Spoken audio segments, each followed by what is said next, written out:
Here's a story you might not have heard from Fort Fritz. Are you talking about a ghost ship? An actual ghost ship. Or, I mean, actually, this one, it may be even more terrifying than just a ghost ship. It's have you ever heard of the Orang Medan? No, I haven't. It's a kind of an interesting case. It took place in June 1947, or possibly 48. There's a lot of with anything with this sort of paranormal stuff. It always seems to be different reports you can get. But what happened? It was in an area in between Sumatra and Malaysia in 1947, and multiple ships picked up an SOS distress signal. So this was in international waters? Yes. But, of course, this is 47, 48, so there's a lot of conflict going on and who owns what. And so the multiple ships started getting a message, and the message was, all officers, including captain, are dead. Lying in chart room and bridge. Possibly whole crew dead. And then there was just a burst of indecipherable Morse code. Like someone was just hitting the button, just, like at random. And then the very final last message was, I die. Too spooky. What? Okay, stop. I die? Turn on the lights. Die. Turn on the lights. That was the last thing that the message said. And so the two different ships, a British and a Dutch ship, worked together. They triangulated the what they thought the position was. It took them like about 3 or 4 hours or more to get there. But then they finally got to the ship. And actually, no, excuse me, it was an American ship. An American ship, the Silver Star, was the one that, so it was 3 ships. It was going to triangulate because of math. But, and so the Silver Star. Math is spooky. I know, math is the spookiest thing of all. I was really scared, and now I'm chuckling. Imaginary numbers are like the ghosts of mathematics. I don't like it. But anyway, so the Silver Star gets to the Orang Medan, and they try to hail it. They're getting no response whatsoever, so they finally decide to board the ship. And when they board the ship, that's where they realize that things were not right. Because, yes, indeed, the entire crew was dead. What? The entire vessel was basically littered with dead bodies. And the interesting thing, not like the whole thing wasn't interesting, but all the bodies were on the floor, eyes open, mouths agape, with hands outstretched like they were fighting some unseen assailant. Oh, my God. With looks of terror in their faces. Even the dog, the ship had a dog, and the dog was on its side, just with a growling face, dead. And the entire crew, they went from level to level, everyone dead. Even the man who sent the message was dead on the board, eyes agape. And when they were in the bowels of the ship, even though it was supposed to be, it was like 110 degrees because of the heat and everything of the ocean they're in, they said it felt chilly and cold in the bowels of the ship. And so basically they decided to get out of Dodge. Who wouldn't? And so they get off the ship, they tether it to the Silver Star, and before they can even start moving to take it to port, they start seeing smoking. And smoke coming from specifically Chamber 4 or Loading 4 area of the ship. And so before they had to do everything they could to cut the ship free, and right when they cut it free, a giant explosion happened in the middle of the ship, so heavy that it actually lifted the ship slightly out of the water.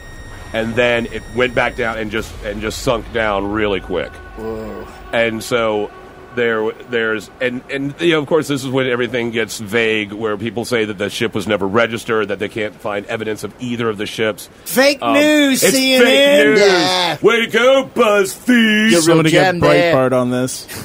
There are reports that they had one man that they found that was able to get off of with an escape. I was about to say escape pod because I'm a nerd. Into a boat and got to an island, and he was picked up, and he gave the tale of everyone being attacked, but then died before he could finish the tale. What? Very marathon-esque. Right. And then there's different finding of documents, and some people say that what was going on is that they were shipping something really illegal. It was a mix of potassium cyanide and nitroglycerin in hull number 4. Well, if you're going to mix dangerous stuff, you might as well ship it together. At the time, they're saying it might be linked to Unit 731.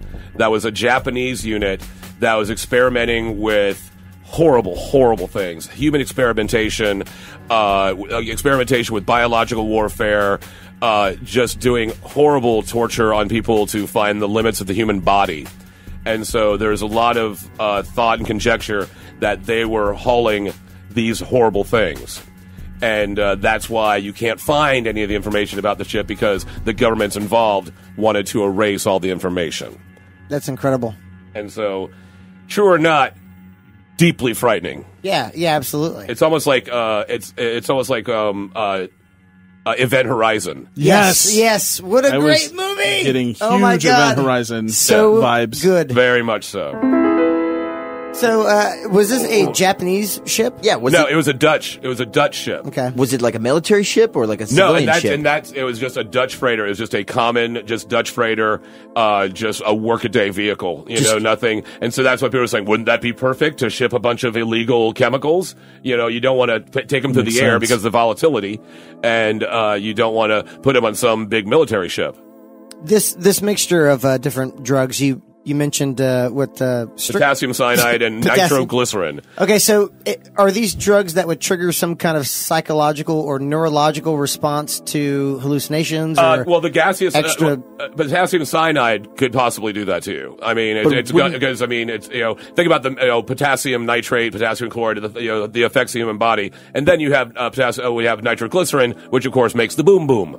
So you have a possibility of madness and boom boom, which is a great if Pitbull is on like a cruise that you're on. Pitbull could bring the madness and boom boom, but other than that, while he's rapping about Miami hotels, he's talking about nitros. Yeah, that sounds nothing like Pitbull. That didn't sound anything like Pitbull. Misa Wawa. Pitbull.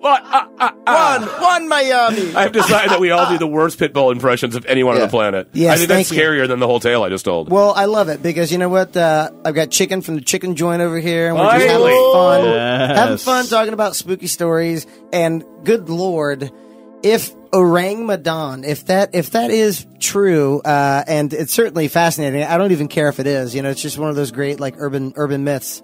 Frightening. Yes. But at the same time, I think because of the mixture of the substances on board, maybe more research could be done, or maybe has already been done about how that could trigger some kind of neurological. Yeah, but then you got the SOS. All officers are dead, and then I die. That's the scary thing. Just I die.